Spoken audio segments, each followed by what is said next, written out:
الحمد لله الحمد لله رب العالمين، الصلاة والسلام على أشرف الأنبياء والمرسلين وعلى آله وأصحابه وآل بيته ومن تبع سنته أجمعين. فأعوذ بالله من الشيطان الرجيم، بسم الله الرحمن الرحيم. آج سورہ الاعراف کی آیت نمبر 73 سے آگے پڑھا جائے گا، اور اس میں ہود علیہ السلام کا ذکر پہلے گزر چکا ہے. پچھلے ہفتے ہم نے ذکر کیا تھا قوم عاد کا، اب جو ہود علیہ السلام کی قوم تھی، اور اب جو ذکر آ رہا ہے وہ قوم سمود کا ذکر ہے. پھر اس کے بعد لوط علیہ السلام کی قوم کا ذکر ہے، پھر شعیب علیہ السلام کی قوم کا ذکر ہے، پھر اس کے بعد موسیٰ علیہ السلام کی قوم کا ذکر ہے. تو اس طرح کی مختلف پچھلی قوموں کا ذکر ہے. قریش کو اللہ سبحانہ و تعالیٰ یہ سبق دینا چاہ رہے ہیں اور یہ بات کی وضاحت کر رہے ہیں کہ انہوں نے کفر کیا اللہ سے، اللہ کے رسولوں سے، اللہ کے احکام سے، اور پھر ان کا کیا حشر ہوا. تو قریش اور آئندہ قیامت تک آنے والی قوموں کے لیے یہ ایک سبق ہے. تو سنتے ہیں انشاءاللہ. اللہ سبحانہ و تعالیٰ ہمیں اس کے سننے اور سمجھنے کی اور اس پہ عمل کرنے کی توفیق عطا فرمائے. آمین. بسم اللہ الرحمن الرحیم. وَإِلَى ثَمُودَ أَخَاهُمْ صَالِحًا قَالَ يَا قَوْمِ اعْبُدُوا اللَّهَ مَا لَكُم مِّنْ إِلَٰهٍ غَيْرُهُ قَدْ جَاءَتْكُم بَيِّنَةٌ مِّن رَّبِّكُمْ هَٰذِهِ نَاقَةُ اللَّهِ لَكُمْ آيَةً فَذَرُوهَا تَأْكُلْ فِي أَرْضِ اللَّهِ وَلَا تَمَسُّوهَا بِسُوءٍ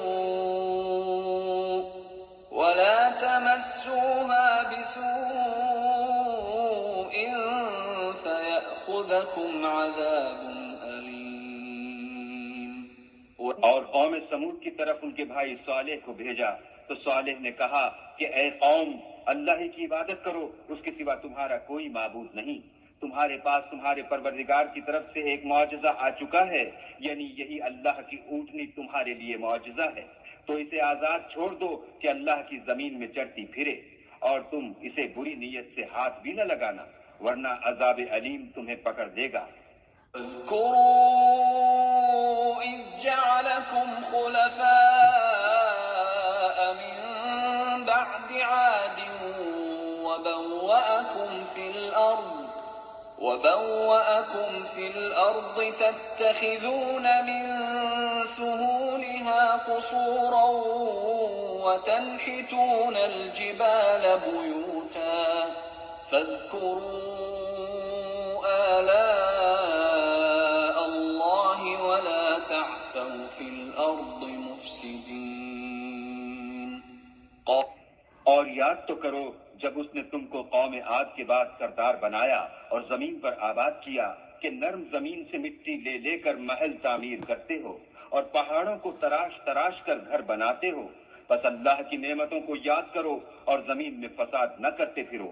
قال الملأ الذين استكبروا من قومه للذين استضعفوا لمن آمن منهم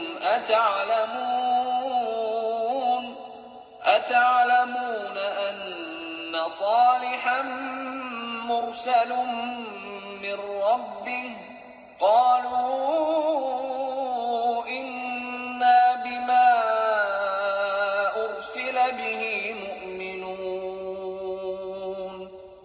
تو ان کی قوم میں سردار لوگ جو غرور رکھتے تھے غریب لوگوں سے جو ان میں سے ایمان لے آئے تھے کہنے لگے، بھلا تم یقین کرتے ہو کہ صالح اپنے پروردگار کی طرف سے بھیجے گئے ہیں؟ انہوں نے کہا، ہاں، جو چیز دے کر وہ بھیجے گئے ہیں ہم اس پر بلا شبہ ایمان رکھتے ہیں. قال الذين استكبروا إنا بالذي آمنتم به كافرون. تو سرداران مغرور کہنے لگے کہ جس چیز پر تم ایمان لائے ہو ہم تو اس کو نہیں مانتے. فعقروا الناقة وعتوا عن أمر ربهم وقالوا يا صالح ائتنا بما تعدنا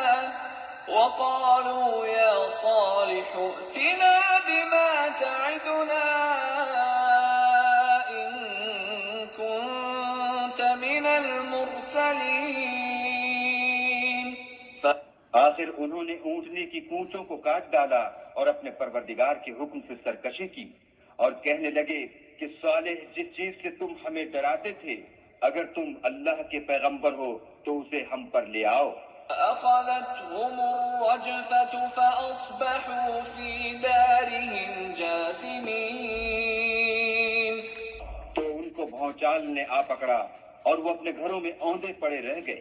فتولى عنهم وقال يا قوم لقد أبلغتكم رسالة ربي ونصحت لكم ولكن لا تحبون الناصحين. پھر صالح ان سے نا امید ہو کر پھرے اور کہا کہ میری قوم میں نے تم کو اللہ کا پیغام پہنچا دیا اور تمہاری خیر خواہی کی مگر تم ایسے ہو کہ خیر خواہوں کو دوست ہی نہیں رکھتے.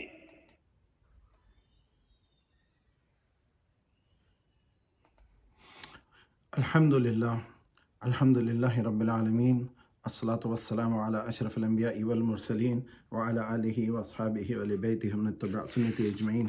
فاعوذ باللہ من الشیطان الرجیم. بسم اللہ الرحمن الرحیم. آج رات عبادت کی رات ہے، جیسے کہ آپ سب کے علم میں ہے. آج جو ہے نصف شعبان کی رات ہے. تو اللہ سبحانہ و تعالی ہمارا اس ملنے کو، بیٹھنے کو، اس ذکر کو، اس قرآن کے سننے کو قبول فرمائے اور اس کو ہمارے اور ہمارے مرحومین کے لیے اور آئندہ قیامت تک آنے والی نسلوں کے لیے باعث رحمت، فضل، مغفرت اور دنیا اور آخرت کی تمام حسنات کا موجب بنائے. اور ہم سے اس میں کوئی خطا کوتاہیاں ہوں تو اللہ تعالیٰ ہمیں اس کی لفظ سے توبہ کو ہماری قبول فرمائے اور اس کے درجات ہمارے ایمان کے اور عمل کے درجات بلند فرمائے اور دنیا اور آخرت میں ہمیں کامیابی عطا فرمائے. آمین. اب یہ ذکر جو ہے سورہ الاعراف میں آیت نمبر 72 سے 79 تک کی میں نے آیتیں ہم نے سنی ہیں اور اس میں قوم سمود کا ذکر ہے اور جن کے پاس حضرت صالح علیہ السلام بھیجے گئے تھے. اور یہ ذکر ہو رہا ہے کہ جب ان کے جو امیر تھے، عمرا تھے، انہوں نے وہی سرکشی کی جو تمام قوموں کے امیر لوگوں یا طاقت والے لوگوں جو کرتے ہیں کہ نبی کو پہلے وہ جھٹلاتے ہیں، اللہ کے کلام کو جھٹلاتے ہیں، اللہ کی نشانیوں کو جھٹلاتے ہیں، اللہ کی معجزات اور جو اللہ کے احکام ہیں اور انبیاء کے معجزات کا انکار کرتے ہیں.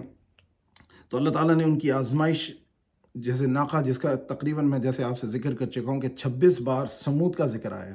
یہ قوم سمود کو اللہ تعالیٰ فرما رہے ہیں کہ یہ عاد کے بعد آئی تھیں اور اس سے یہ بات ثابت ہوتی ہے کہ قریش کو بھی یہ پتہ ہے، ورنہ یہ ذکر قرآن نہیں کرے گا جس چیز کا ان کو علم نہ ہو.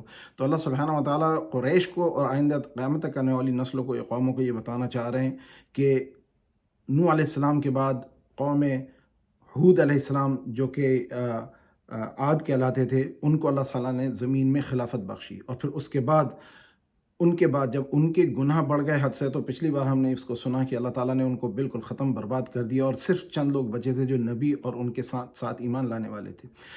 قوم عاد کے سمود کے بارے میں جو آیا ہے کہ جو صالح علیہ السلام کی قوم تھی، ان کو اونٹنی کی نشانی تھی اور انہوں نے فرما دیا تھا کہ تم اس اونٹنی کو کچھ نقصان نہ پہنچاؤ. کہتے ہیں کہ وہ اونٹنی اتنی بڑی اور اتنی بہت بڑی ہوتی تھی کہ اس کو ایک دن میں وہ پوری جو وہاں کا پانی ہوتا تھا جو کنویں کا، وہ پی جاتی تھی.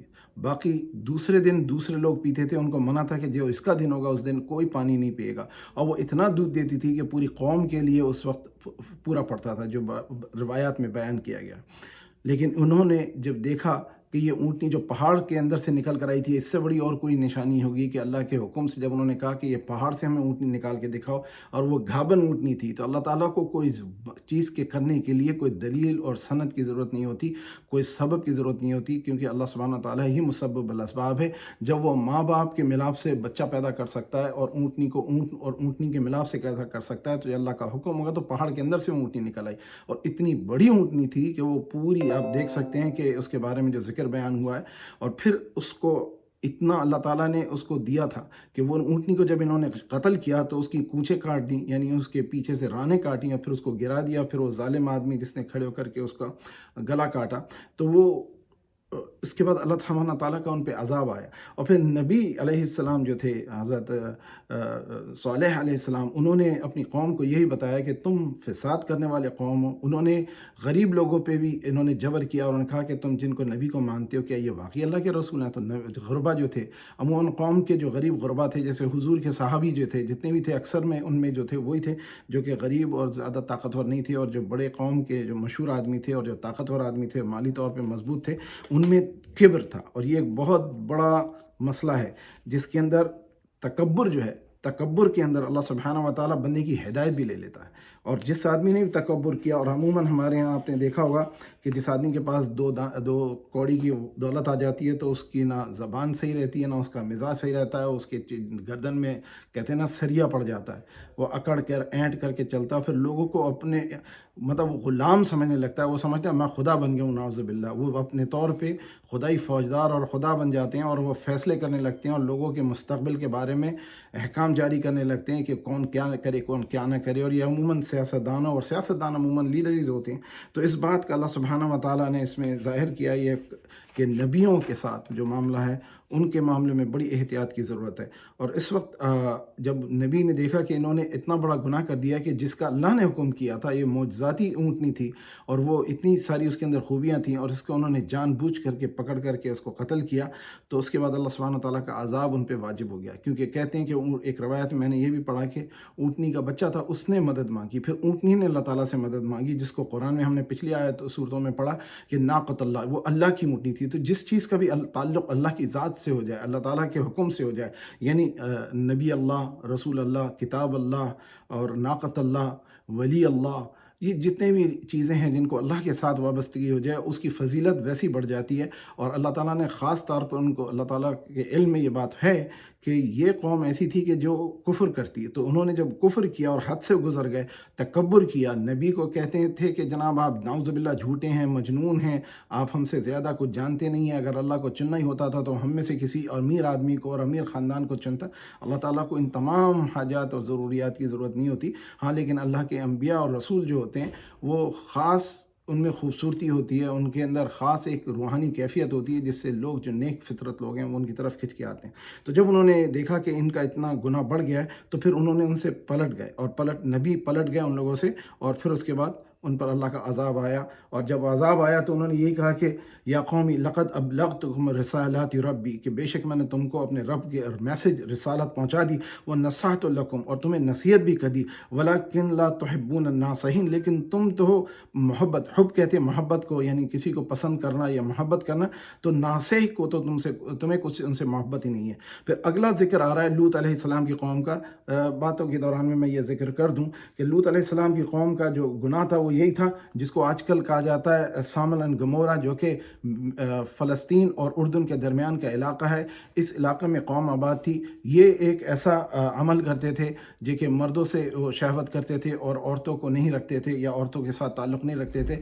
تو جب ان پہ عذاب آیا، آئندہ ذکر میں بھی آئے گا، لوط علیہ السلام کی تعریف یہ ہے کہ یہ حضرت ابراہیم علیہ السلام کے بھانجے تھے، یہ بھتیجے تھے، اور ان کو اللہ تعالیٰ نے نبوت دی، اور ابراہیم علیہ السلام نے ان کو کہا کہ تم اس جگہ پہ اپنی نبوت قائم کرو۔ ابراہیم علیہ السلام کی حیات کے دوران یہ تھے، آپ غور کریں، اور انہوں نے اپنی نبوت ان کو ایسی قوم پہ، سخت قوم پہ بھیجا کہ جن کے اندر، جن کو آج کل کہا جاتا ہے انگلش میں گے یا ہومو سیکشول جن کو کہا جاتا ہے، وہ لواطت کا عمل کرتے تھے کہ مردوں کے ساتھ وہ اپنی شہوت کرتے تھے، جنسی تعلقات کرتے تھے، جس پہ بہت ساری حدیثیں ہیں کہ جب کبھی کوئی مرد اپنی کوئی غیر مرد کے ساتھ یا مرد ابھی اپنی بیوی کے ساتھ بھی ایسا عمل کرے تو العرش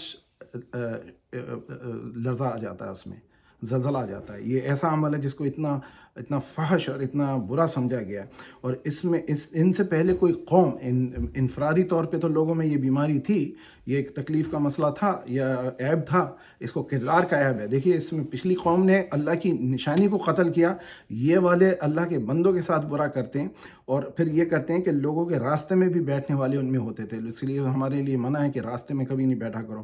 پھر اس کے بعد یہ انہوں نے جب یہ عمل کیا تو اللہ سبحانہ و تعالیٰ نے جب جبرائیل علیہ السلام کو اور میکائیل علیہ السلام کو جب ان پہ بھیجا تو وہ خوبصورت نوجوان مردوں کی شکل میں ظاہر ہوئے لوط علیہ السلام کے پاس. تو ان لوگوں نے کیا کیا کہ انہوں نے ان کو جب دیکھا تو حضرت لوط کے پاس آئے اور کہنے لگے یہ خوبصورت لڑکے تمہارے پاس کہاں سے آئے ہیں, یہ تم ہمیں دے دو. تو لوط علیہ السلام گھبرا گئے کہ یہ ان کے ساتھ برا کریں گے. تو جبرائیل علیہ السلام نے لوط علیہ السلام سے فرمایا آپ اندر جائیں گھر کے اندر اور ہم ان کا حساب کر دیں گے. اور انہوں نے جب اپنا نقاب اٹھایا یا اپنا آنکھوں سے اپنے کور ہٹایا جو انہوں نے جو بیٹھا رکھا ہوا تھا, تو جیسی انہوں نے ان پہ نظر رکھی تو ان کو پہلا عذاب یہ ہوا کہ سب اندھے ہو گئے. تو ان کو اللہ تعالیٰ نے اندھا کر دیا اور یہ ادھر ادھر بھاگنے لگے. پھر اس کے بعد لوط علیہ السلام کے ساتھ ایک اور واقعہ یہ ہوا کہ ان کی بیگم کا ذکر اس میں آیا کہ ایک عورت جو کہ نبی کی بیوی تھی اور ساری زندگی ان کے ساتھ گزاری تھی, ان کے بچے بھی تھے, لیکن وہ ہمدردی رکھتی تھیں ان سے. یہ ایک بہت بڑا مسئلہ ہے. اس میں ان کے بارے میں ذکر آیا ان آنے والی آیتوں میں کہ ان کو اللہ تعالیٰ نے جب انہوں نے نیت بندے کی ہوتی ہے, ان کے دل میں ہمدردی تھی ان لوگوں سے.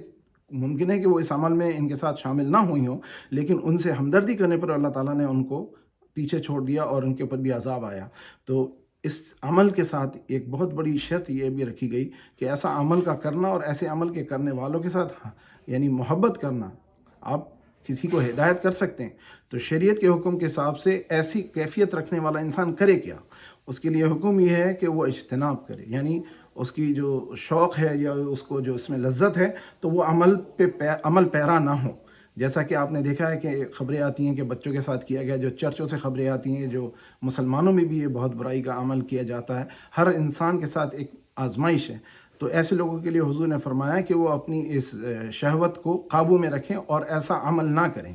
یعنی کہ ان کے لیے اس کا ثواب ہے کہ اگر ایک انسان کے اندر یہ شہوت کا, جس طرح سے ہمیں حکم ہے کہ چوری نہ کریں, ڈاکہ نہ ڈالیں, قتل نہ کریں, اور یہ جو شہوت ہے اس کو پوری کرنے کے لیے شادی کریں, نہ کہ حرام طریقے سے کریں. تو یہ بھی اسی طرح کا عمل ہے جس کے اوپر اللہ سبحانہ و تعالیٰ کا بڑا عذاب ہے. انشاءاللہ آگے کی آیتیں سنتے ہیں.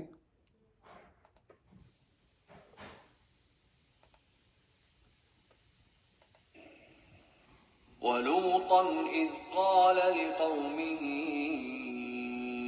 أَتَأْتُونَ الْفَاحِشَةَ مَا سَبَقَكُم بِهَا مِنْ أَحَدٍ مِّنَ الْعَالَمِينَ. اور اسی طرح جب ہم نے لوط کو پیغمبر بنا کر بھیجا تو اس وقت انہوں نے اپنی قوم سے کہا کہ تم ایسی بے حیائی کا کام کیوں کرتے ہو کہ تم سے پہلے اہل عالم میں سے کسی نے اس طرح کا کام نہیں کیا. إِنَّكُمْ لَتَأْتُونَ الرِّجَالَ شَهْوَةً مِّن دُونِ النِّسَاءِ بَلْ أَنتُمْ قَوْمٌ مُسْرِفُونَ. یعنی خواہش نفسانی پورا کرنے کے لیے عورتوں کو چھوڑ کر لونڈوں پر گرتے ہو. حقیقت یہ ہے کہ تم لوگ حد سے نکل جانے والے ہو. وَمَا كَانَ جَوَابَ قَوْمِهِ إِلَّا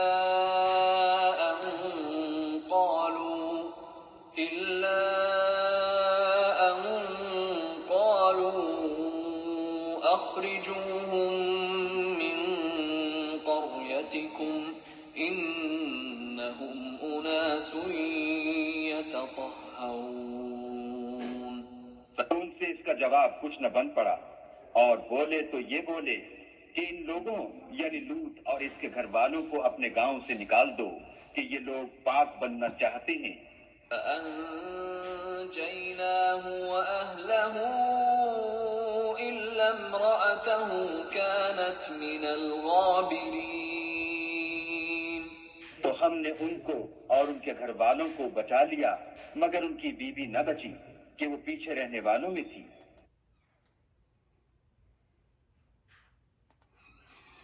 تو اس میں ایک اور وضاحت ہے کہ ان پہ جو عذاب آئے وہ دو طرح کے عذاب آئے. ایک تو عذاب یہ تھا کہ اندھے ہو گئے تھے. دوسرا عذاب یہ ہوا کہ ان پر پتھر اور آگ کی بارش ہوئی. اب یہ اس کے لیے چند طریقے جو آج ہماری نالج میں ہیں کہ جیسے آسمان سے میٹیورائٹس گرتے ہیں، یا تو وہ تھے، یا پھر زلزلہ آیا جس سے زمین شق ہو گئی، اور پھر اس کے بعد ان پر جو والکینک ایرپشن جسے کہتے ہیں ہم، آتش فشاں پہاڑ کے اوپر کھلنا اور اس سے آگ کا برسنا، اس قسم کی تمام. اور اسی طرح سے جیسے ہم نے دیکھا ہے کہ کبھی کبھار ارتھ کویک ہوتا ہے تو زمین پھٹ جاتی ہے اور اس کے اندر جو بھی کچھ ہوتا ہے وہ اندر چلا جاتا ہے. جیسے کہ ہم نے یہ سنا تھا پاکستان میں جب زلزلہ آیا تھا کہ پہاڑ پھٹ گئے اور لوگ پورے کے پورے علاقے جو تھے، وہ گاؤں یا جو بھی چیز وہاں پہ آبادی تھی، وہ زمین کے اندر دب گئی اور وہ بند ہو گئی. اور کچھ علاقوں میں وہ گہرا ہو جاتا ہے، گڑھا بن جاتا ہے، جس طرح سے ابھی اٹلانٹک اوشن میں آبادی ملی جس کو کہا جاتا ہے کہ یہ اٹلانٹس سٹی تھی. جیسے کہ روم میں کچھ جو نکلی ہیں، انہوں نے آرکیولوجیکل سے فائنڈنگ سے پتہ رکھا ہے، جو تحقیق سے، کہ لوگ جو تھے وہ جو ملے ہیں مٹی کھودنے پر، پہاڑوں کی مٹی ان پر جو دب گئے تھے پہاڑ کے اندر، آتش فشاں پہاڑ کے اندر، تو وہ بڑی بیہودہ حالتوں میں پائے گئے. اور جب ان کے گھروں کو کھولا گیا اور دیکھا گیا تو ان کی دیواروں پہ فحش قسم کی تصویریں، اور وہاں پہ شہر آباد تھے. اور ابھی بھی کئی جگہوں پہ ایسے شہر آباد ہوتے ہیں، اور ہمیں تعجب یہ ہوتا ہے کہ اللہ کا عذاب ان پہ کیوں نہیں آیا. ایک تو عذاب کے لیے کہ اللہ سبحانہ و تعالیٰ نے 950 سال حضرت نوح علیہ السلام کی قوم کو جگہ دی کہ وہ ہدایت پہ آ جائیں. یہ بہت بڑا لمبا عرصہ ہوتا ہے جو تصور بھی نہیں کر سکتا 1000 سال کا بندہ ہو. اور اس کے علاوہ دوسری قوموں کے اندر جیسے فرعون کو 1500 سال حکومت دی، اس کی نسل در نسل حکومت کرتے رہے فرعون، پھر موسیٰ علیہ السلام کے وقت پہ ان پہ عذاب ہوا. اسی طرح عاد اور سمود کو اللہ تعالیٰ نے خلافت دی تو وہ اتنے تکبر میں تھے کہ وہ مان نہیں رہے تھے. اور یہی حال لوط علیہ السلام کی قوم کا ہوا کہ ان کو تو کچھ دکھ ہی نہیں رہا تھا کہ ہم میں گناہ ہے. تو گناہ کو دیکھنے سے آدمی کے اندر اتنی آنکھوں کی حیا اٹھ جاتی ہے اور اتنی وہ سمجھتے ہیں کہ یہ نارمل ہے، اور پھر بعد میں دھمکی دیتے ہیں کہ اگر تم سچے ہو تو اللہ کا عذاب ہم پر لا کے دکھاؤ. پھر جب اللہ کا عذاب آتا ہے تو پھر ان کو کچھ اور نہیں ہوتا توبہ کرنے کے علاوہ، کیونکہ ان کو دکھ چکا ہوتا ہے کہ ان کے ساتھ کیا عمل ہو رہا ہے. اس بات کے لیے ہمیں احتیاط کرنا چاہیے کہ ہمارے اگر زندگی میں کوئی ایسا عمل ہو رہا ہے، ہم جو اللہ کے حکم اور اللہ کے نبی کے حکم اور اللہ کے نبی کی ہدایت سے اختلاف کر رہے ہیں یا غلط کر رہے ہیں، تو توبہ استغفار کا راستہ کھلا ہوا ہے. آدمی توبہ کرے، اور انسان کے اندر یہی خوبی ہے کہ گناہ کا کرنا ناممکنات میں سے نہیں ہے، کیونکہ مسلمان گناہ گار ہو سکتا ہے، لیکن توبہ جو ہے وہ ہدایت کا راستہ ہے کہ آدمی گناہ بھی اگر ہو جائے تو توبہ کا راستہ، دروازہ ہمیشہ آخری دم تک کے انسان کے کھلا رہتا ہے. تو ایک یہ چیز ہے. دوسرا، عبادت کر کے تکبر کرنا، اس میں ایک اور بھی احتیاط ہے کہ جناب ہم کسی کو دیکھتے ہیں کہ اس کا عمل کوئی بہت اچھا دیندار نہیں ہے تو ہم فوراً ججمنٹ پاس کرنے لگتے ہیں اور اپنے دل میں تصور کرتے ہیں کہ جی میں نماز پڑھتا ہوں، میں کھڑا ہوتا ہوں، میں رات کو تنفل پڑھتا ہوں. تو یہ جو ہے یہ ہم نہیں کر رہے ہیں، یہ اللہ کی توفیق ہے. ہماری تو نیت ہوتی ہے، اللہ تعالیٰ پھر ہمیں اس کی توفیق بھی دیتا ہے. تو اللہ تعالیٰ سے نیت بندے کی ہوتی ہے، اس پہ عمل کرنا اور توفیق دینا اللہ کا کام ہے. پھر اگلا ذکر آنے والا ہے حضرت شعیب علیہ السلام کی قوم کا جو مدائن میں تھی. مدائن کا علاقہ جس کو حجر کا علاقہ بھی کہا جاتا ہے، یہ سعودی عرب کا جو مغربی علاقہ ہے، جو جارڈن سے بھی ملتا ہے، اور جو فلسطین جس کو آج کل اسرائیل کا قبضہ ہے، اس علاقے میں آپ کو یہ ان کے پہاڑوں کو کاٹ کر کے بنانے کا جو انہوں نے لوگوں کو، اتنی جسم بڑے تھے، طاقتور تھے، اتنے ان کو اللہ تعالیٰ نے خلیفہ بنایا تھا. یہ اس علاقے کے لوگوں کے بعد تھوڑا سا آگے جائیں گے تو وہاں پر آتا ہے مدائن کا علاقہ.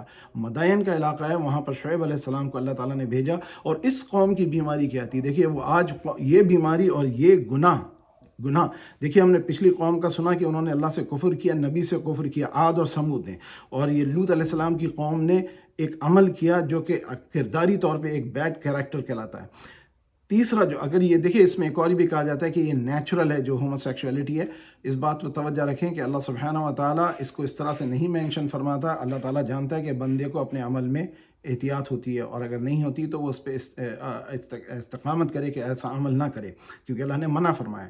تیسرا جو ہے یہ تو بالکل ہی آدمی کا آزاد عمل ہے، یعنی کسی چیز کا میجر کرنا اور وزن کرنا، یہ دو گناہ اس قوم میں تھے. آج ہم روزانہ پاکستان کی خبروں میں سنتے ہیں، اور اس مقابلے میں ہم اس ملک میں دیکھتے ہیں کہ جناب کوئی چیز آپ خریدتے ہیں تو وزن اس کا اتنا ہی ہوتا ہے. اور یہ وزن میں اور ناپ تول میں یہ بے ایمانی کرتے تھے. ہم اگر کسی کو کوئی چیز بیچتے ہیں تو اس میں ہم بے ایمانی کر جاتے ہیں. یہ مسلمانوں کا گناہ میں بتا رہا ہوں. اور اس مقابلے میں اس ملک میں جو غیر اسلامی سمجھا جاتا ہے یا دوسرے غیر اسلامی ممالک ہیں، وہاں پہ لوگ اس قسم کا گناہ نہیں کرتے ہیں. جو لوگ ذخیرہ اندوزی کرتے ہیں، مال روک لیتے ہیں، لوگوں کے لیے قیمت بڑھا دیتے ہیں، لوگوں کو مشکل کر دیتے ہیں زندگی گزارنا، یہ اس قسم کی قوم تھی. اور جب شعیب علیہ السلام نے ان کو ہدایت کے لیے تعلیم دی کہ ایسا مت کرو کہ وزن میں کم ناپو اور تم جو ہے تولنے کے اندر نہ کم تولو، تو ان کے سرداروں نے، جو امیر تھے، جو وہاں کے کرتا دھرتا تھے، ذمہ دار تھے، ان لوگوں نے ان دونوں باتوں پر اپنی قوم سے کہا کہ اگر تم نے ایسا عمل کیا تو تم تو نقصان اٹھانے والے ہو جاؤ گے، تمہارا منافع کم ہو جائے گا۔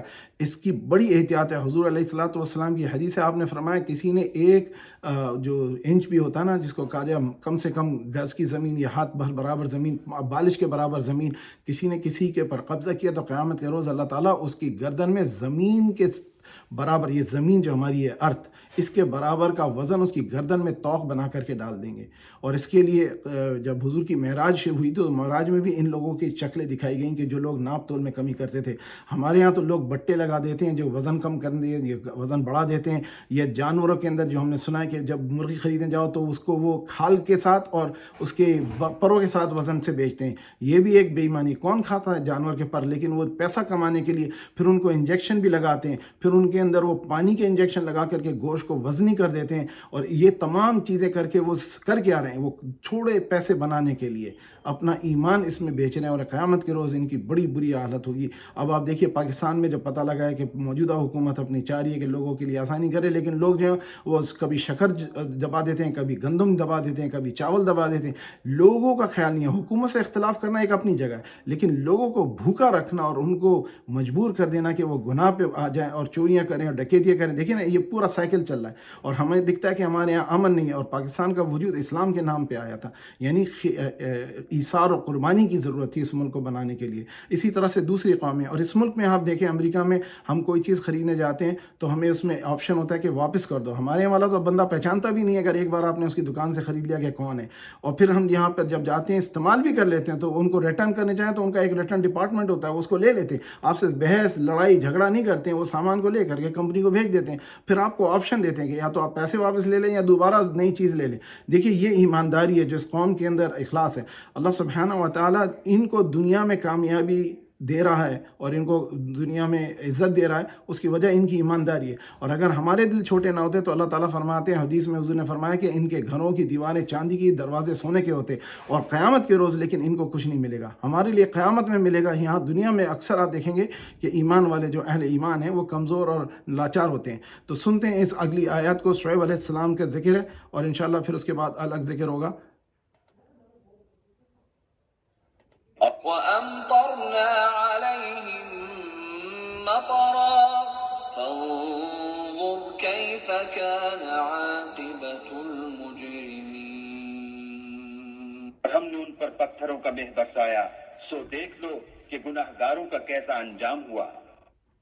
وَإِلَى مَدْيَنَ أَخَاهُمْ شُعَيْبًا قَالَ يَا قَوْمِ اعْبُدُوا اللَّهَ مَا لَكُمْ مِنْ إِلَٰهٍ غَيْرُهُ قَدْ جَاءَتْكُمْ بَيِّنَةٌ مِّن رَّبِّكُمْ فَأَوْفُوا الْكَيْلَ وَالْمِيزَانَ وَلَا تَبْخَسُوا النَّاسَ أَشْيَاءَهُمْ وَلَا تُفْسِدُوا فِي الْأَرْضِ بَعْدَ إِصْلَاحِهَا ذَلِكُمْ خَيْرٌ لَّكُمْ إِن كُنتُم مُّؤْمِنِينَ۔ اور مدین کی طرف ان کے بھائی شعیب کو بھیجا تو انہوں نے کہا کہ قوم اللہ ہی کی عبادت کرو، اس کے سوا تمہارا کوئی معبود نہیں۔ تمہارے پاس تمہارے پروردگار کی طرف سے نشانی آ چکی ہے، تو تم ماپ اور تول پوری کیا کرو، اور لوگوں کو چیزیں کم نہ دیا کرو، اور زمین میں اصلاح کے بعد خرابی نہ کرو۔ اگر تم صاحب ایمان ہو تو سمجھ دو کہ یہ بات تمہارے حق میں بہتر ہے۔ وَلَا تَقْعُدُوا بِكُلِّ صِرَاطٍ تُوعِدُونَ وَتَصُدُّونَ عَن سَبِيلِ اللَّهِ مَنْ آمَنَ بِهِ وَتَبْغُونَهَا عِوَجًا وَاذْكُرُوا إِذْ كُنتُمْ قَلِيلًا فَكَثَّرَكُمْ وَانظُرُوا كَيْفَ كَانَ عَاقِبَةُ الْمُفْسِدِينَ۔ اور ہر رستے پر مت بیٹھا کرو کہ جو شخص اللہ پر ایمان لاتا ہے اسے تم ڈراتے اور راہ خدا سے روکتے اور اس میں کجی ڈھونڈتے ہو۔ اور اس وقت کو یاد کرو جب تم تھوڑے سے تھے تو اللہ نے تم کو جماعت کثیر کر دیا، اور دیکھ لو کہ خرابی کرنے والوں کا انجام کیسا ہوا۔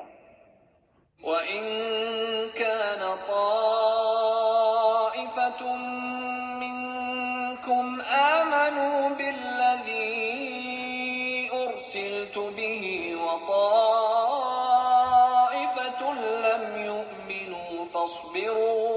فاصبروا حتى يحكم الله بيننا وهو خير الحاكمين.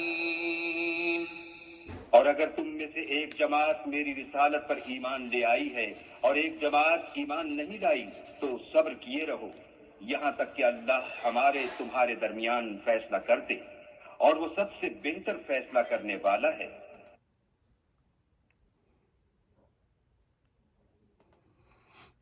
تو ان آیات میں ایک بہت اہم میسج یہ ہے کہ لوگ راستے میں بیٹھتے ہیں اور کوئی آدمی جا رہا ہو یا آ رہا ہو، اور یہ میں شرمندگی کے ساتھ کہہ سکتا ہوں کہ ہمارے ملک میں یہ زیادہ ہے کہ لوگوں کو راستے میں بیٹھ کر کے ڈرانا دھمکانا. اگر کوئی عورت یا کوئی بچی گزر جائے راستے سے تو اس کو گھورتے ہیں، اور ایسا گھورتے ہیں کہ پتہ نہیں وہ کیا ہے. اور یہ ایک بہت بیہودہ عمل ہے، اور مردوں کے لیے حکم ہے خصوصاً کہ وہ اپنی نگاہیں نیچی رکھیں. اور یہ تعلیم کا مسئلہ ہے. اب دیکھیے، راہ سے گزرتے ہوئے ہم لوگ عموماً اپنی مائیں بہن، جبکہ مسلمان ایک ایسا ماحول اور معاشرہ ہونا چاہیے کہ جہاں پہ کوئی انسان کسی بھی وقت گزر جائے، چاہے کپڑوں میں گزرے چاہے برہنہ گزرے، لیکن دوسرے کی نظر اوپر نہیں اٹھنی چاہیے. اور جہاں تک کہ راستوں میں بیٹھ کر کے یہ کرتے ہیں، لوگوں کا راستہ خراب کرتے ہیں، لوگوں کو روکتے ہیں، دھمکاتے ہیں، ڈراتے ہیں. آپ نے یہ بھی دیکھا ہوگا، لوگوں کا تمسخر اڑاتے ہیں. آپ اختلاف کر سکتے ہیں کسی سے، لیکن ان کا تمسخر اڑانا منع ہے دین میں. اور لوگ یہ کرتے تھے کہ یہ اس قوم کا، حضرت شعیب علیہ السلام کی قوم کی ایک بیماری تھی. یہ ان کے اندر ایک کردار کی کمی تھی کہ یہ ان کی بد اخلاقی تھی کہ کسی راہ گزرتے کو روکنا. اور جو حضرت شعیب کا ماننے والا تھا، جیسے ہندوستان میں مسلمانوں کو راہ میں پکڑ کر کے روک لیتے ہیں اور ان کو بے حرمت کرتے ہیں. آپ نے یہ بھی چند دنوں پہلے یوٹیوب پہ دیکھا ہوگا کہ ایک بزرگ مسلمان کو انہوں نے سور کا گوشت کھلایا، اس کو مارا، اس کی داڑھی کھینچی، اس کو نوچا اور اس کے ساتھ بےہودگی کی، ان کا خون نکل گیا. وہ معذور تھے اور ان کو کہا کہ جے شری رام کا نعرہ لگاؤ. اس قسم کے ظلم کرے جاتے ہیں مسلمانوں پر. کشمیر میں بچیوں کو وہ ریپ کر دیا جاتا ہے کیونکہ وہ مسلمان ہیں. اس طرح کی ان کو راستوں میں بیٹھ کر کے ان کو گھات لگا کر کے بیٹھتے ہیں. کوئی مسلمان بچہ مل جائے تو اس کو پکڑ کے لے جاتے ہیں، پھر ان کو دیوار سے باندھ دیتے ہیں، اور جس طرح سے ان کو زندہ، ان کو لنچنگ جس کو کہا جاتا ہے، وہ کیا جاتا ہے. اور یہ صرف وہیں نہیں کیا جاتا، یہاں اور جگہوں پہ بھی کیا جاتا ہے. اور اسی کا ایک برائی یہ نکلی ہے، آپ نے دیکھا ہوگا دنیا میں کہیں نہیں ہوتا، صرف پاکستان میں 2 جگہیں ہیں جہاں پہ یہ بہت خاص ہوتا ہے. اور ایک ہے سندھ اور دوسرا ہے پنجاب، کہ جہاں پر بچیوں کے اوپر تیزاب پھینک دیتے ہیں کہ جناب یہ لڑکی جو ہے ہم سے شادی کرنے کو راضی نہیں ہے، یا اس کا رشتہ کہیں اور ہو گیا. اس قسم کے عیب جو ہیں یہ قوم میں ہوتے ہیں. اور اس آیت کے ساتھ جو ہے سورہ اعراف میں 8ویں سپارے ختم ہوا ہے. اگلی آیت سنتے ہیں.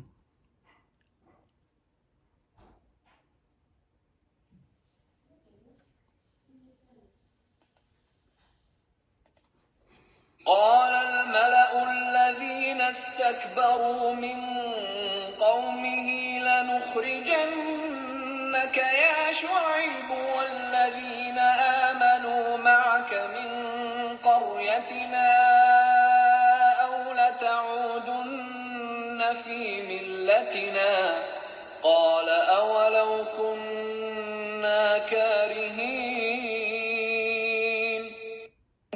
تو ان کی قوم میں جو لوگ سردار اور بڑے آدمی تھے وہ کہنے لگے کہ شعیب، یا تو ہم تم کو اور جو لوگ تمہارے ساتھ ایمان لائے ہیں ان کو اپنے شہر سے نکال دیں گے، یا تم ہمارے مذہب میں آ جاؤ.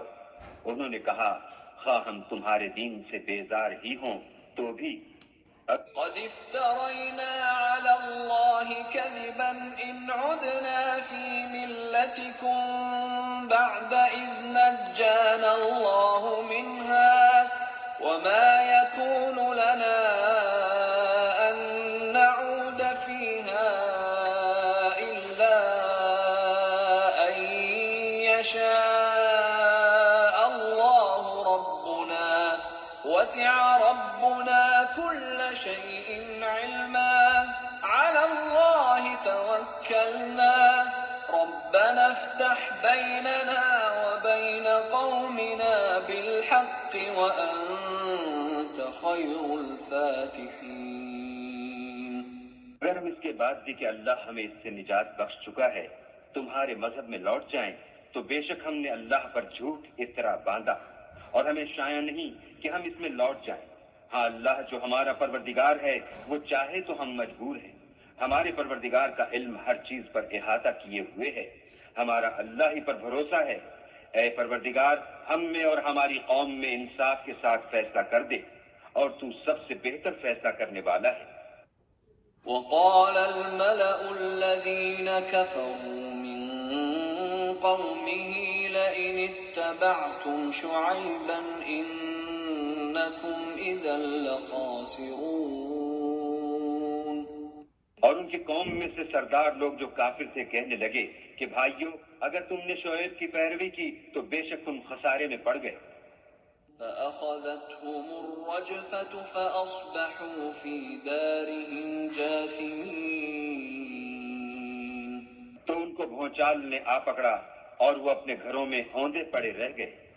الذين كذبوا شعيبا كأن لم يغنوا فيها الذين كذبوا شعيبا كانوا هم الخاسرين.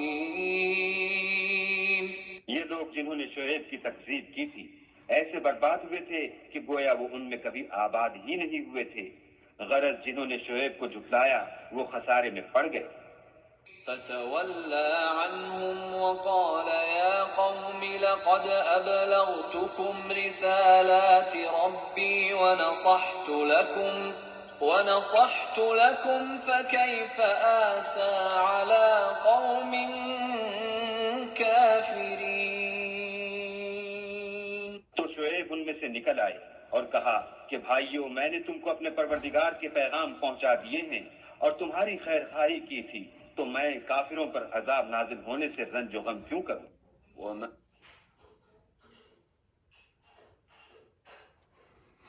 الحمدللہ. اللہ اکبر.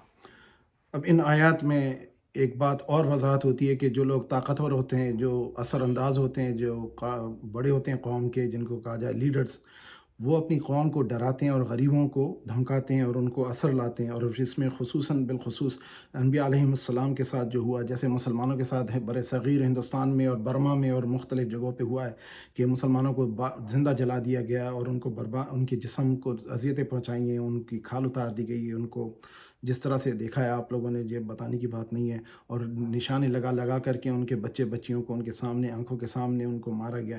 یہ مسلمانوں کے ساتھ ہوتا رہا ہے. جو شعیب علیہ السلام کے ساتھ جو ایمان لانے والے تھے، ان کی قوم کے لوگوں نے ان کے ساتھ یہی نہیں کیا، اذیتیں نہیں کی. اس کے بعد ان کی ایک بیماری یہ بھی تھی کہ لوگ ناپ تول میں کمی کرتے تھے. اور یہ ناپ تول کی کمی جو ہے نا، یہ بہت چھوٹی سی بات لگتی ہے. ہمیں پتہ ہے تاریخ سے یہ بات واضح ہے کہ جب مسلمان صحابہ کرام جب حضور علیہ السلام کے وصال کے مبارک کے بعد بھی جب یہ ہندوستان اور برما اور دوسری علاقوں میں اور انڈونیشیا ملیشیا میں جب گئے، انہوں نے دین کی دعوت کی تو یہ تجارت کرتے تھے. ان کی تجارت کی خوبی یہ تھی کہ جب اپنا مال بیچتے تھے تو مال کی عیب بھی بتاتے تھے کہ میرے اس مال میں یہ بھی کمی ہے. اور جب یہ اپنے مال کی عیب کی کمی بتاتے تھے تو لوگ ان سے پوچھتے تھے کہ بھئی تم نے ہمیں یہ کیوں بتایا؟ اور وہ یہ کہتے تھے کہ ہمارے اللہ اور اللہ کے نبی کا حکم یہ ہے اور انہوں نے ہمیں یہ تعلیم دی. تو وہ پوچھتے تھے کہ تمہارے نبی کہاں ہیں؟ تو انہیں یہ بھی بتاتے تھے کہ ان کا وصال مبارک ہو گیا ہے. تو وہ قبلے کی طرف نماز پڑھتے تھے تو ایک جماعت کرتے تھے، جب وہ کاروبار کر رہے ہوتے تھے کاروبار کے ساتھ وہ ایمان کے ساتھ لوگوں کو بتاتے تھے، جس پہ لوگ ان کے اخلاق اور ان کے ایمان اور ان کی سچائی سے اسلام قبول کر چکے ہوتے تھے. یہ دعوت کا طریقہ کار جاری رہا جب تک کہ مسلمانوں میں یہ چیز رہی. اور یہ ایک بہت اہم اور کردار کی خوبی ہے کہ جو مسلمانوں کی تھی، جس کا ثبوت آج بھی دنیا جانتی ہے کہ انڈونیشیا ملیشیا میں کوئی تلوار سے اسلام نہیں پھیلا. اور بزرگان دین اولیاء کرام جو آئے بر صغیر میں، ہم جانتے ہیں کہ صحابہ کرام کی قبور موجود ہیں پاکستان کے. اور اس وقت جو پاکستان اس زمانے میں تو ایک ہی ملک ہوتا تھا، اس علاقے میں بھی جو پاکستان کا علاقہ ہے وہاں پر کئی صحابہ کی قبریں ملی ہیں. ملتان کے علاقے میں ملی ہیں. ایک صحابی حضور کے جن کو رتن بابا کہا جاتا ہے، وہ ایسٹ پنجاب میں تھے، جو کہا جاتا ہے پہلے مسلمان تھے. یہ ہم کہہ سکتے ہیں کہ پنجاب سے ہندوستان سے سب سے پہلا مسلمان ہوا. دوسرا کیرلا کے بادشاہ نے اسلام قبول کیا معجزہ شق القمر دیکھ کر. اسی طرح سے ہندوستان میں اولیاء کرام و بزرگان دین اسلام کی تبلیغ کی اور ان کی تعلیم و تبلیغ سے لوگ مسلمان ہوئے. کوئی تلوار، کوئی جبر، کوئی قہر نہیں، اور ان چیزوں سے اسلام کی تبلیغ ہوئی. ہم اس بات کو سمجھ سکیں کہ ہم ابھی کوئی اپنا مال بیچنا چاہتے ہیں تو ہم اس کا عیب نہیں بتاتے ہیں. صحابہ کرام کا اور اسلام کا طریقہ یہ ہے کہ آپ اس کی خوبی بتائیں، اس کا عیب بھی بتائیں. ایک واقعہ مجھے یاد آتا ہے، امام ابو حنیفہ رحمۃ اللہ علیہ، اللہ تعالیٰ ان کے درجات بلند فرمائے، ان کا کاروبار تھا، وہ تجارت کرتے تھے کپڑے کی. تو انہوں نے اپنے ایک بار نوکر کو وہاں پہ رکھا اور جب نماز کے لیے گئے یا کسی کام سے گئے تو جب واپس آئے تو ایک عیب دار ان کے پاس کپڑے کا حصہ تھا جو کہ وہ بیچ رہے تھے، اس کی قیمت انہوں نے رکھی ہوئی تھی کہ کم ہو جائے گی اور بتائیں گے اس کا عیب. تو انہوں نے ان کے نوکر نے جب آ کر بتایا، جب وہ واپس آئے کہ یہ پیس کہاں ہے، تو اس نے بتایا کہ یہ تو میں بیچ چکا ہوں اور اسی قیمت پہ بیچا ہے جو بے عیب کپڑا تھا. تو انہوں نے کہا تو نے اس کو عیب نہیں بتایا؟ وہ کہنے لگا نہیں بتایا. تو آپ نے کہا وہ آدمی کہاں ہے؟ اس کو ڈھونڈتے ڈھونڈتے گئے اور اس کو ڈھونڈ کر کے لایا اور اس کو بولا کہ اس کے اندر یہ عیب تھا اور اس کی قیمت یہ نہیں تھی، یہ تھی. اور آپ کو جب وہ ایک اور واقعے میں روایت یہ ہے کہ جب انہیں وہ نہیں ملا آدمی، تو انہوں نے باقی سارا سامان اپنا صدقہ کر دیا کہ یا اللہ سبحانہ تعالیٰ اس گناہ کی سزا مجھے نہ ملے. تو انہوں نے اپنی پوری دکان کا سامان جو ہے صدقہ کر دیا کہ اس کے بدلے یہ صدقہ ہو سکے. تو یہ روایت سے ثابت ہوتا ہے کہ ہمارے اسلاف کا یہ کردار تھا کہ کسی کا نقصان نہیں کرتے تھے، ہر ایک کے لیے خیر اور بھلائی کا کرتے تھے. پھر اگلی آیات میں جو ابھی ہم نے پڑھی 93 نمبر آیات، اب اس میں اگلی آیات میں اللہ سبحانہ و تعالیٰ فرماتے ہیں کہ ہم نے ہر قوم کے اندر اللہ تعالیٰ نے ہدایت دینے والے بھیجے. بعد میں ان لوگوں نے ان ہدایت دینے والوں کو خدا بنا دیا، ان بجائے اللہ کے ان کی عبادت اور ان کی پوجا کرنے لگے، اور پھر انہی سے وہ اللہ سمجھ کر، اللہ کا حصہ سمجھ کر، اللہ پہ غالب سمجھ کر، اللہ کے حصے دار سمجھ کر کے ان سے مانگنے لگے.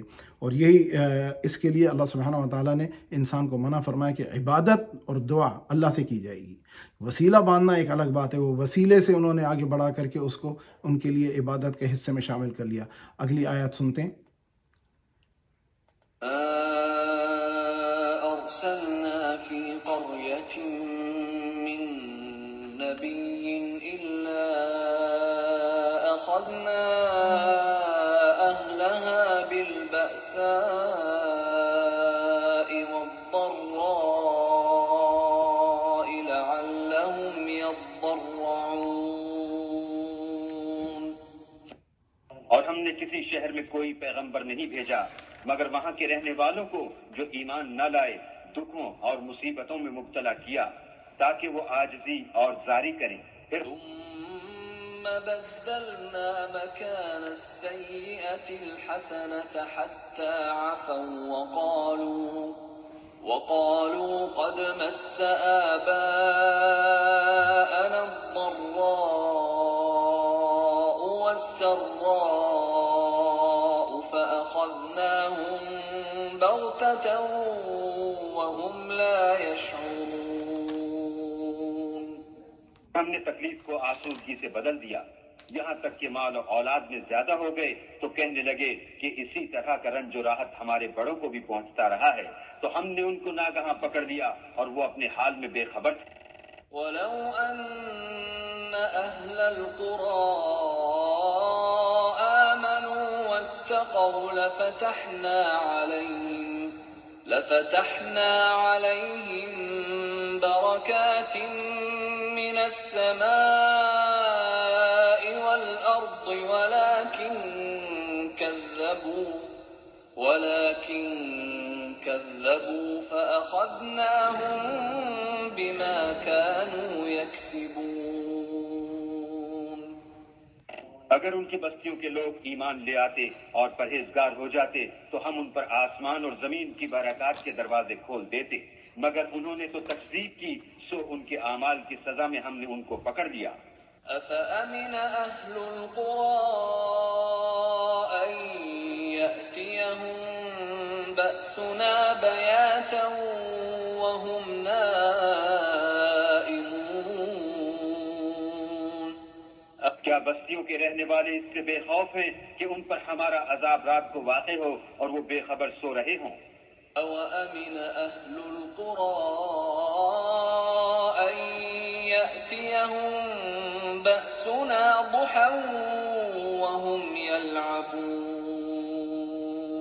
اور کیا اہل شہر اس سے نڈر ہیں کہ ان پر ہمارا عذاب دن چڑھے نازل ہو اور وہ کھیل رہے ہوں؟ أَفَأَمِنُوا مَكْرَ اللَّهِ فَلَا يَأْمَنُ مَكْرَ اللَّهِ إِلَّا الْقَوْمُ الْخَاسِرُونَ. کیا یہ لوگ اللہ کے داؤں کا ڈر نہیں رکھتے؟ سن لو کہ اللہ کے داؤں سے وہی لوگ نڈر ہوتے ہیں جو خسارہ پانے والے ہیں. أَوَلَمْ يَهْدِ لِلَّذِينَ يَرِثُونَ الْأَرْضَ مِن بَعْدِ أَهْلِهَا أَن لَّوْ نَشَاءُ أَصَبْنَاهُم بِذُنُوبِهِمْ وَنَطْبَعُ عَلَىٰ قُلُوبِهِمْ فَهُمْ لا يسمعون کیا ان لوگوں کو جو اہل زمین کے مر جانے کے بعد زمین کے مالک ہوتے ہیں یہ امر موجب ہدایت نہیں ہوا کہ اگر ہم چاہیں تو ان کے گناہوں کے سبب ان پر مصیبت ڈال دیں اور ان کے دلوں پر مہر لگا دیں کہ کچھ سن ہی نہ سکیں؟ تلك القرى نقص عليك من أنبائها ولقد جاءتهم رسلهم بالبينات فما كانوا ليؤمنوا بما كذبوا من قبل كذلك يطبع الله على قلوب الكافرين یہ بستیاں ہیں جن کے کچھ حالات ہم تم کو سناتے ہیں اور ان کے پاس ان کے پیغمبر نشانیاں لے کر آئے مگر وہ ایسے نہیں تھے کہ جس چیز کو پہلے جھٹلا چکے ہوں اسے مان لیں. اسی طرح اللہ کافروں کے دلوں پر مہر لگا دیتا ہے. وما وجدنا لأكثرهم من عهد وإن وجدنا أكثرهم لفاسقين اور ہم نے ان میں سے اکثروں میں عہد کا نبھا نہیں دیکھا اور ان میں اکثروں کو دیکھا تو بدکار ہی دیکھا.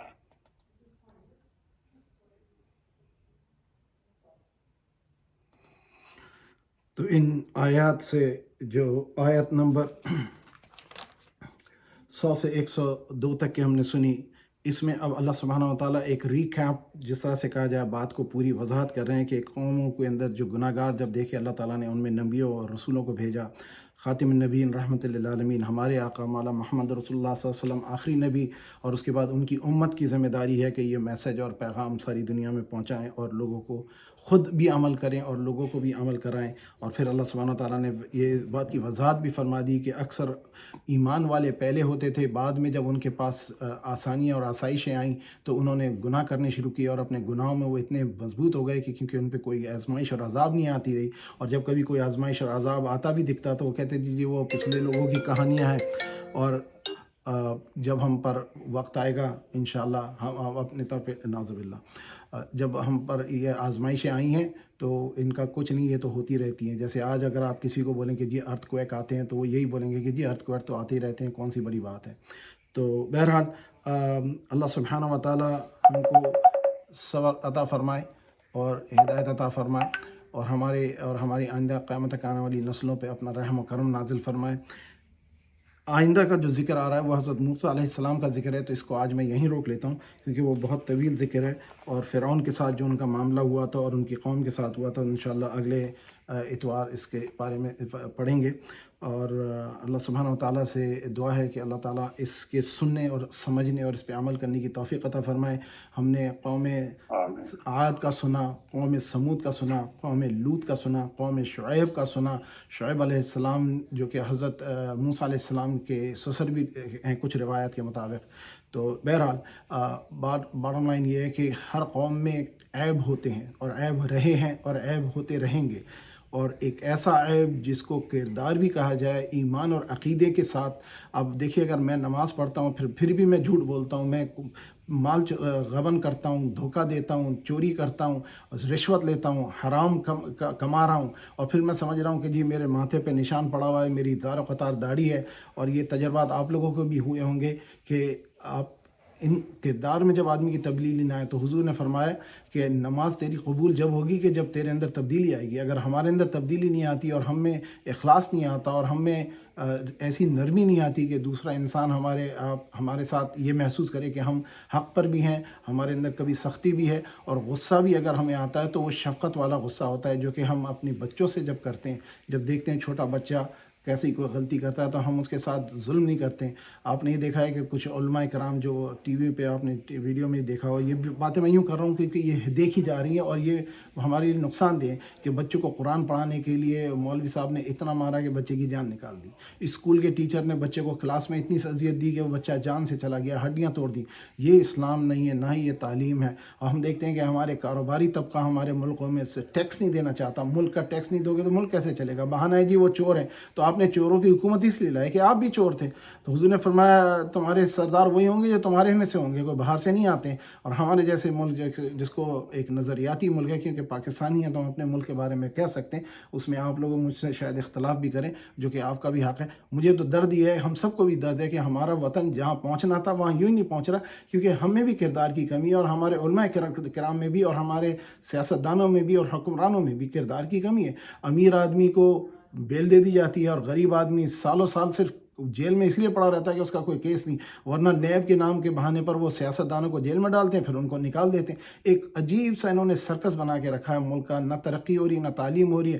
ہمارے اتنا ٹیلنٹ ہے, اتنے بچے ہیں جنہوں نے بہت ساری چیزوں میں دنیا کے نامور نام کمائے, اور ہمارے اندر علماء بھی ہیں, فقہا بھی ہیں, ایسا نہیں کہ کمی ہے, لیکن کردار کی کمی ہمارے اندر ہے. ہم نمازیں بھی پڑھتے ہیں, ہمارا دنیا کا سب سے کہا جاتا ہے نا, جنہوں نے دنیا کے کارٹ ترین جج گنے تو اس میں پاکستان کا نمبر بہت آگے ہے, جبکہ ہمارے یہاں سب سے زیادہ حفاظ ہیں, ہمارے یہاں سب سے زیادہ نمازی ہیں, ہمارے یہاں سب سے زیادہ حج کرنے اور عمرہ کرنے والی قوم ہے, لیکن ہمارے کردار میں کمی ہے. اللہ سبحانہ و تعالی ہمیں اس کردار اور عمل کی توفیق عطا فرمائے, اور ہمیں اپنے پر اسلام بجائے اس کے کہ ہم دوسروں پہ تھوپیں یا ان پہ لازم کریں, ہمیں اپنی ذات پہ اسلام کو لازم کرنے کی توفیق عطا فرمائے.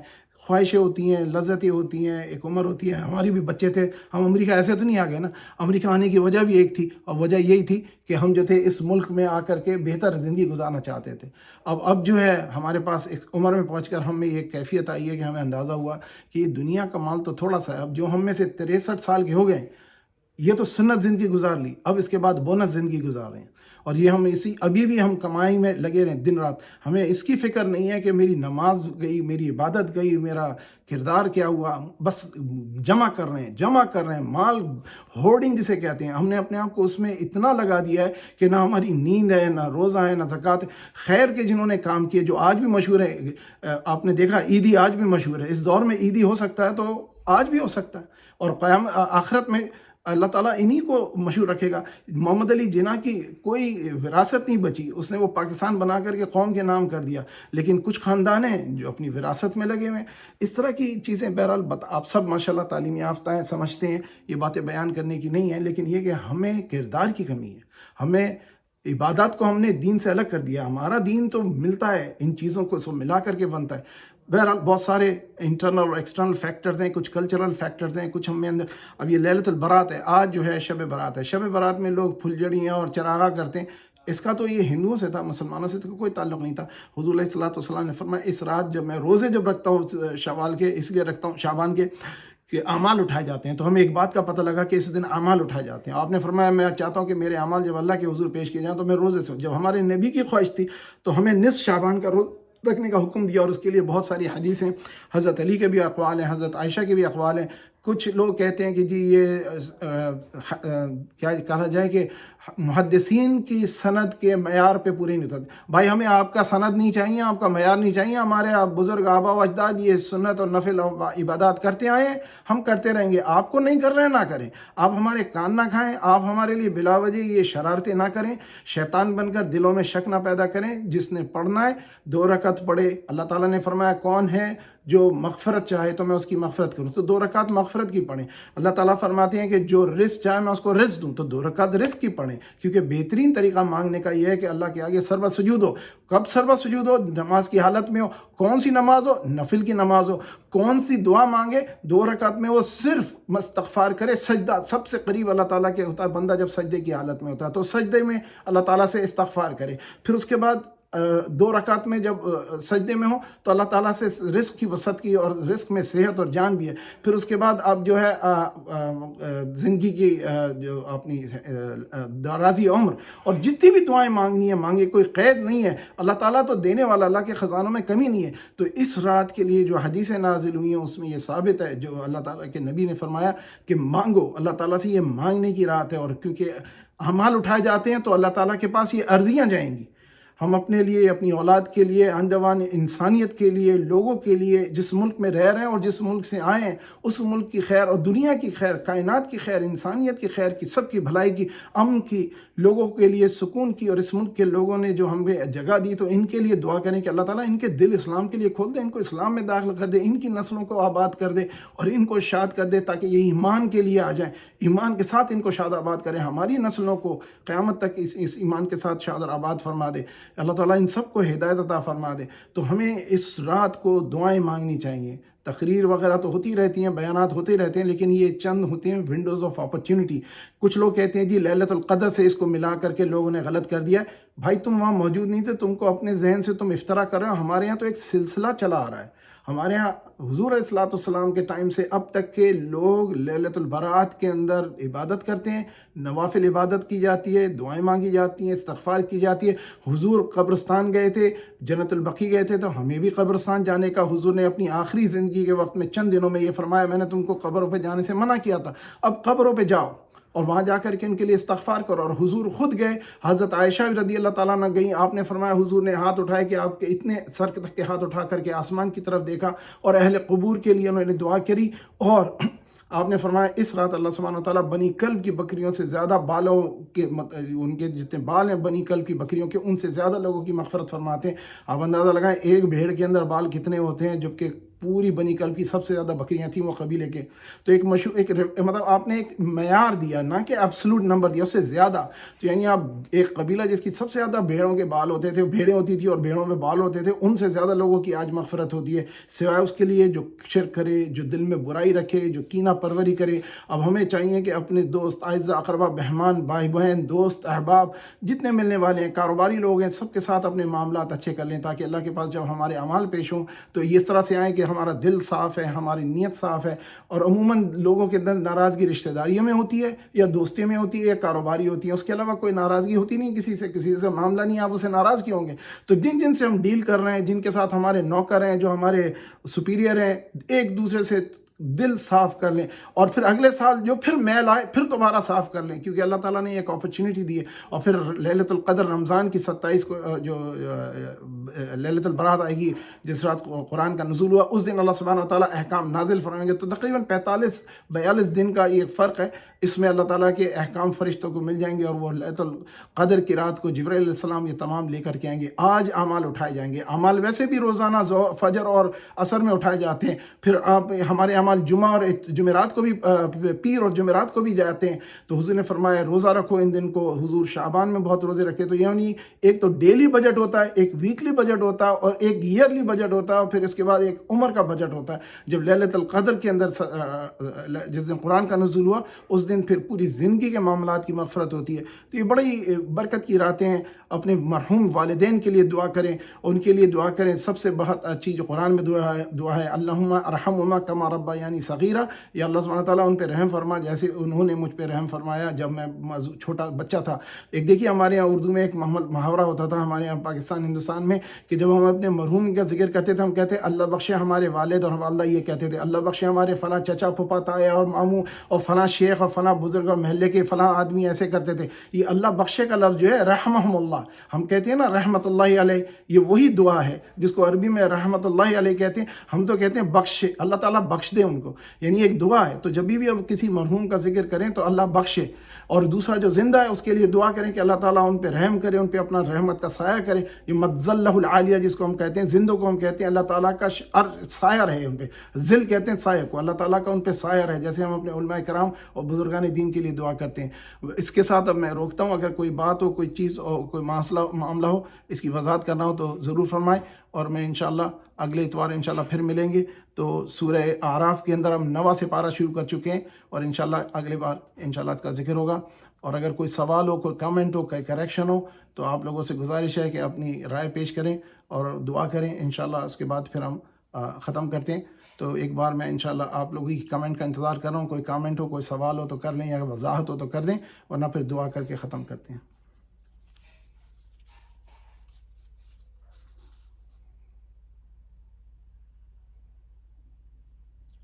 کوئی دعا کا کوئی سوال، کوئی کامنٹ نہیں ہے، چلیں انشاءاللہ دعا کر اپنے دعا کریں جی ڈاکٹر صاحب، آپ نے ماشاءاللہ بڑی برکت والی رات ہے. اللہ تعالیٰ سبھی کو روزی عطا فرمائے اور سبھی کو صحت تندرستی عطا فرمائے. آمین اللہم آمین. اب ایک ساتھ میرے ساتھ آپ لوگ سب سورہ فاتحہ ایک بار اور